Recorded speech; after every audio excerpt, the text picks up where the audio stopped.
আমার সাজিদ, আমার কলিজার টুকরা, আজ আর সে নেই। আমার কোলের ধন, আমার 2 বছরের ফুটফুটে ছেলেটা চলে গেল। বিশ্বাস করতে পারছি না। আজ আমার বাড়িতে শুধু সাজিদের শূন্য বিছানা পড়ে আছে, আর আছে আমার বুক ফাটা হাহাকার। কত বুধবার দুপুরটা ছিল আর 10টা দিনের মতোই।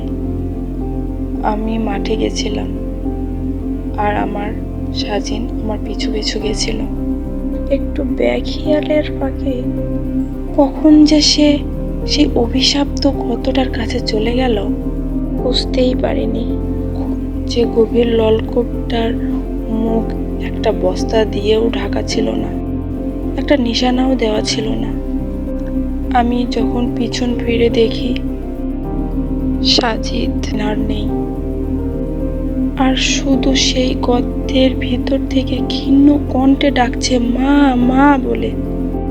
সে দৃশ্য আমি কাউকে বোঝাতে পারবো না। আমার সন্তানের সেই শেষ ডাক। তারপর শুরু হলো 32 ঘন্টার সেই নরক যন্ত্রণা। আমাদের চোখের সামনে মাত্র 8 ইঞ্চি চওড়া আর 45 ফুট গভীরে একটা গর্তে যেন আমার সাজিনকে গিলে ফেলল। আমরা শুধু অসহায়ভাবে তাকিয়ে রইলাম। ফায়ার সার্ভিস এলো, পুলিশ, সেনাবাহিনী, প্রশাসন, কত লোক। 3টি এগ্রোকার দিয়ে মাটি সরানো হলো, ম্যানুয়াল পদ্ধতি ব্যবহার হলো। একটার পর একটা মুহূর্ত পার হয়, আর আমরা শুধু প্রার্থনা করি, শুধু একবার যেন আমরা ছেলেকে জীবিত দেখতে পাই। 32 ঘন্টা, এই সময়টা কত কঠিন ছিল আমি জানি। 1 মিনিটও যেন 1 যুগের মতন মনে হচ্ছিল। শেষ যখন বৃহস্পতিবার রাত 9টার দিকে ওরা জানালো যে সাজিনকে তুলেছে, আমাদের বুকে তখন কত আশা। দ্রুত অ্যাম্বুলেন্সে করে হাসপাতালে নিয়ে যাওয়া হলো, কিন্তু না, আমার সেই প্রার্থনা পূর্ণ হলো না। রাত 10:45টার দিকে চিকিৎসকরা সব আশা কেড়ে নিয়ে জানালো সাজিদ আর নেই। আমার কোল খালি হয়ে গেল। যারা এই হাউজিং করেছিল তাদের অবহেলায় আমার সাজিনকে কেড়ে নিল। একটা বস্তা বা একটা নিশানাও যদি থাকতো, তবে আজ আমার সাজিন আমার বুকে থাকতো।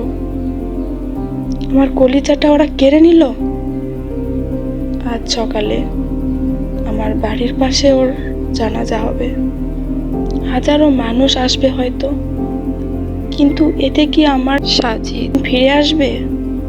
আমার সব চাওয়া, সব প্রার্থনা এখন একটাই, আমার সন্তানের মৃত্যুর জন্য যারা দায়ী তাদের যেন সঠিক বিচার হয়, প্রশাসনিকভাবে যেন এর সুষ্ঠু বিচার করা হয়, আর যেন কোনো বাবা মার কোল এভাবে শূন্য না হয়। এই অবহেলার বলি যেন আর কোনো শিশুকে দিতে না হয়।